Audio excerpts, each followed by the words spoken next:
మచ్చుతనం అంటే లేజినెస్ ఎక్కువైపోయింది. దీనివల్ల మన ఆరోగ్యాలతో పాటుగా జీవన విధానం కూడా చెడిపోతున్నది. అలా కాకుండా ఉండాలంటే మీరు మన పెద్దలు రామేశ్వర్ సార్ చెప్పినట్టుగా మనం పాటించాలా. ఆరోగ్యమే మహాభాగ్యం, దేహమే దేవాలయం. మన బాడీ ఒక దేవాలయం లాంటిది. దీన్ని కాపాడుకోవాల్సినటువంటి బాధ్యత మనకి ఉన్నది. కాబట్టి ఈ దేహమే దేవాలయం కాబట్టి ఈ దేహాన్ని ప్రతిరోజు మనం కాపాడుకోవాలి. 2 పూటల స్నానం చేయాలి. 365 రోజులు 2 పూటల స్నానం చేయాలి.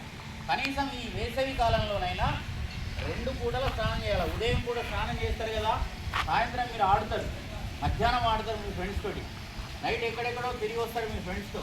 కానీ అక్కడ నైట్ ఇంటికి వెళ్ళిన తర్వాత స్నానం చేసి లైట్గా తిని పడుకుంటే మంచి నిద్ర వస్తుంది. కాబట్టి 2 పూటల స్నానం చేయాలి. ఈ ఎంట్రుకలు అనేటువంటి ఈ చెవుల మీద పడద్దు, ఎంట్రుకలు ఇక్కడ వరకు చెవుల మీద పడద్దు. కాబట్టి మన మూర్తి మొత్తం the face is index of the mind అని అంటారు.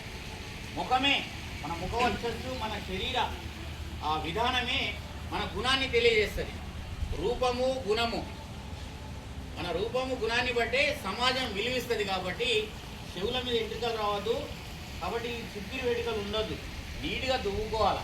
గోర్లు పెంచద్దు. వారానికి 1 రోజు గోర్లు కట్ చేయాలి.